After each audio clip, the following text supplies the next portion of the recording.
Lynch, yeah, it's been a wee while since we spoke. I think just before Christmas, before we went up to Dundee. A lot's happened since then. Some good and some bad.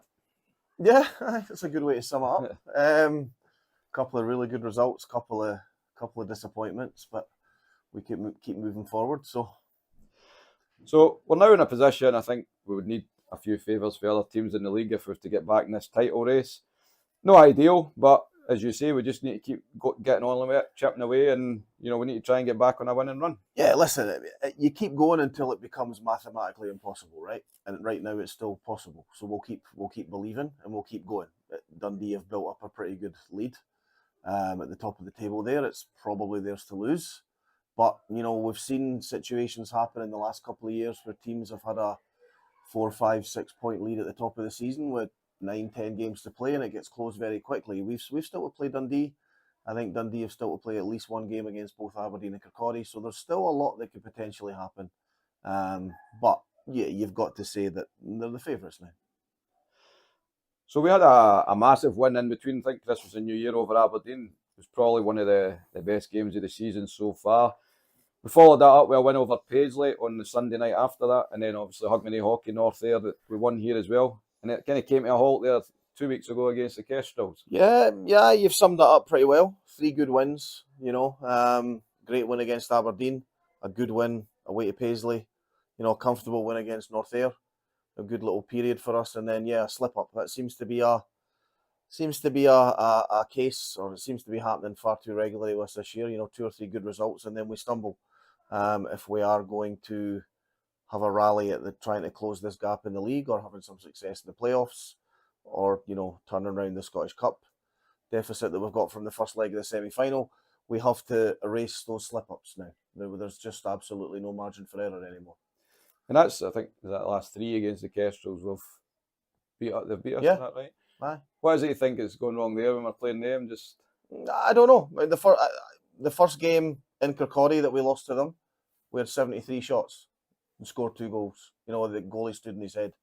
I think the other 2 games that we've played them, we've outshot them both games as well, probably outplayed them for large parts. But we switch off. We make a mistake. And when you're playing against a team that don't concede many goals, you're always going to find it difficult. I don't think they've got our number. I don't think they're a better team than us. They just, they've done well against us in the 3 games we've played. And we've made some pretty big mistakes along the way in those games. So, I mentioned to Scotty as well when I was speaking to the interview there. The locker room now, I'd imagine, especially after that game the other week, it would have been a bit deflated.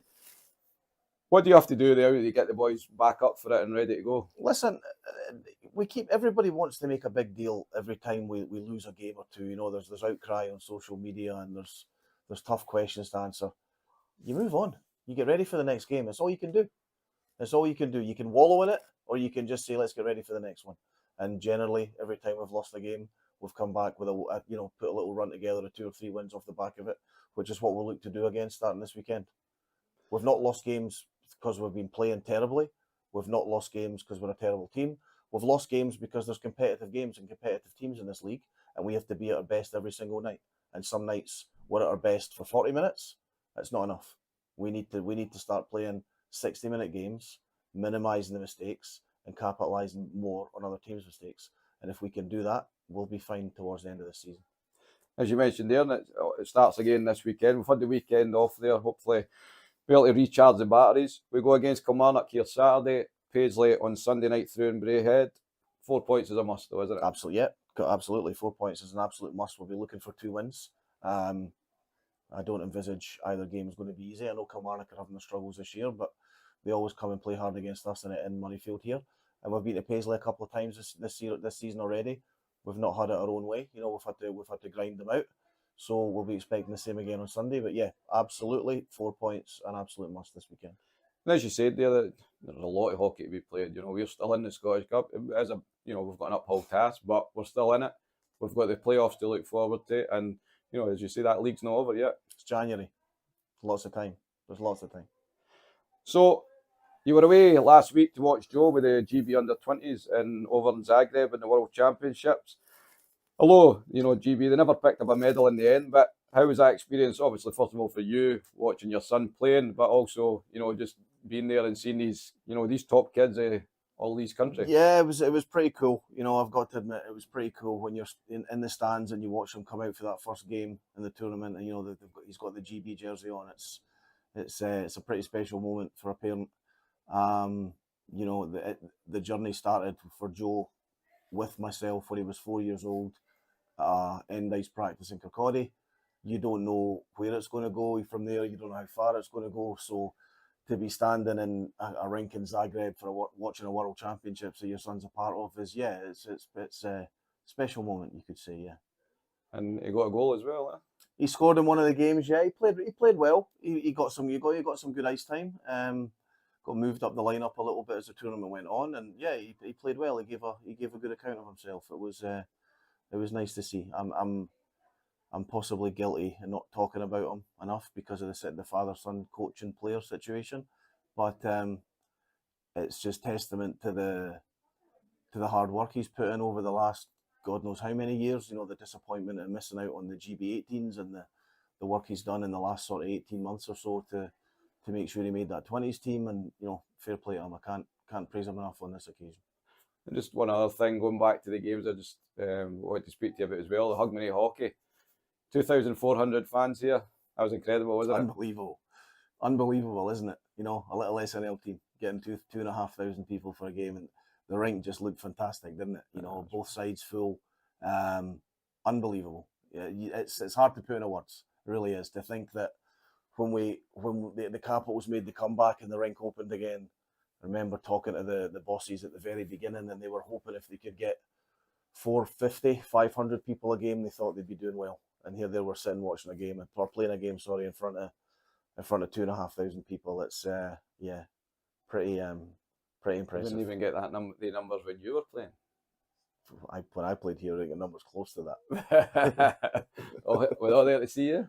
No, absolutely not. Never, Lindsay. Well, listen, all the best for the weekend. Let's get 4 points, and we'll catch up next week. Okay, thank you. Scotty.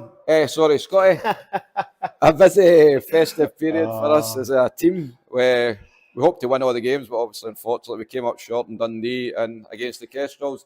Tough couple of games there, wasn't it, to take? Yeah, I mean, they're the types of games that we need to be winning if we want to try and win a league title. I thought the Kestrels game just before Christmas, we lost, but I thought for the vast majority of that game we were the better team.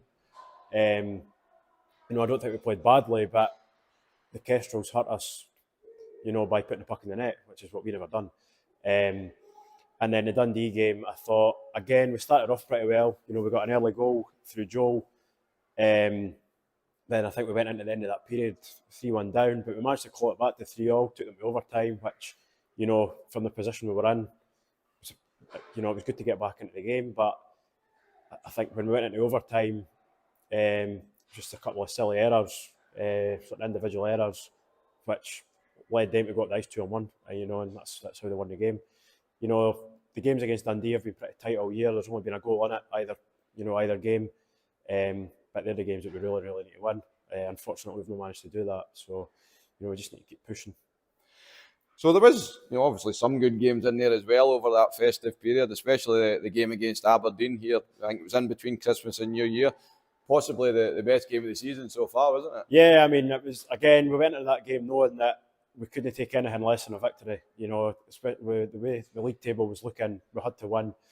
And it's like you say, it probably was our best game of the season. We were leading, then we were behind, then we were leading again. It was a proper old school game, just in case we'll try and outscore you. And luckily, we managed to get a goal about 20 seconds to the end of the game or something.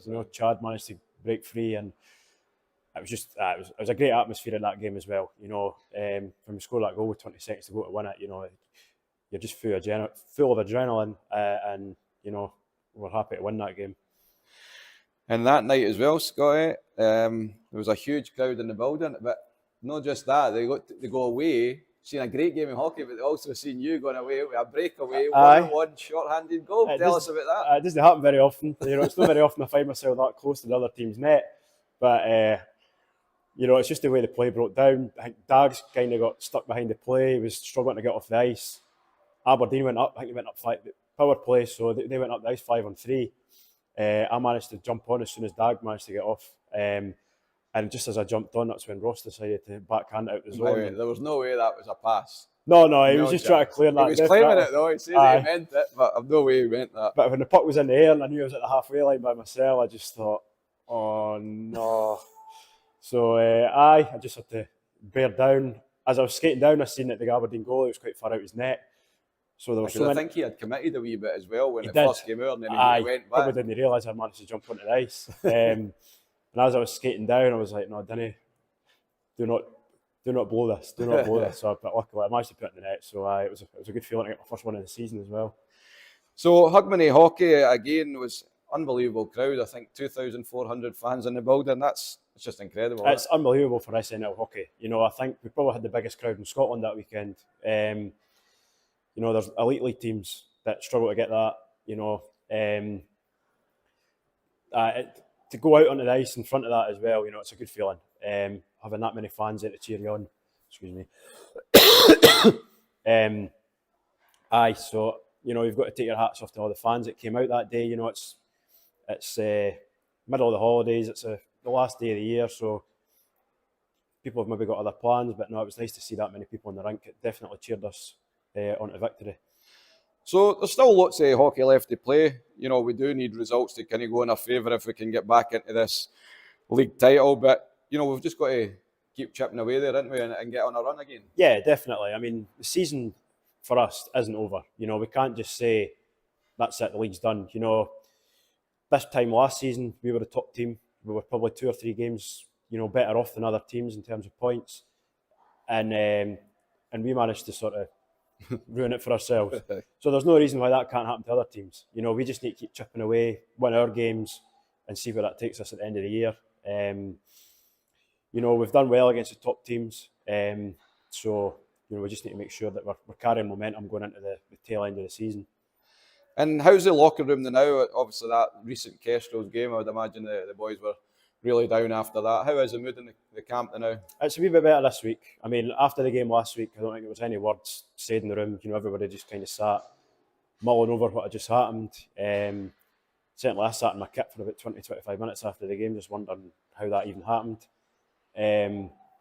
So, the boys, there was not much said after the game, but, we've done a bit of talking during that week. We've had a weekend off now, so I think we're kind of feeling recharged and ready to go again. We had a busy festive period as well. So, and just touching on the festive period, it was a really busy schedule. You never want to make excuses or anything at all, but do you feel maybe tiredness was coming into it over like that, going into that Kestrel's game with so many games close together? Yeah, I mean, you could probably see it on the ice. The boys were struggling a wee bit, and in the room over the sort of festive period as well, there's about 3/4 of the team were choked up with this flu bug that's going about. There's boys that were coughing their lungs up between periods, struggling to get going. And again, I think there was a lot of tired legs just for the amount of hockey that we did play. I mean, we're just normal guys at the end of the day. This is a hobby for us. So we're maybe not used to playing as many games as that over a short period. But like you say, there's no excuses. We still need to win the games that we play. And like I just said, we've had our weekend off now. So we're ready to get going again for the... So that leads us into this weekend. We've got 2 league games. Kilmarnock at home here on Saturday, and we're through in Braehead on Sunday night against Paisley. Yep. 2 must-win games, isn't it? Definitely. We've only played Kelly once this season, so we're looking forward to playing against them again. We need to go in there mindset that we need to win the game, and the same with Paisley. We've played Paisley a few times now. We've won all the games we've played, but that's not to say it's going to be an easy game. They've signed 2 or 3 new guys since we last played them, so they're going to be a stronger outfit. So we just need to come away for this weekend with nothing less than 4 points to try and keep the pressure on Dundee at the top and Aberdeen, who are just slightly above us. And just finally, Scotty, we'll just touch back on that goal. I was looking the other day on the social media, between the Facebook, the Instagram and the Twitter, there's about 7,000 views on that goal. How many of them were yours? Probably more than half of them, to be fair. I've managed to share it with a few members of the family and but no, it's good to see that there's that much publicity for the team. If there's 7,000 fans looking at just that goal, that they're going to be looking at other things on social media as well. So yeah, the publicity the team's getting is brilliant. We just need to try and, repay them by winning the remainder of the games going to the end of the season. Well, listen, cheers again, Scotty. We'll speak again soon. Thank you.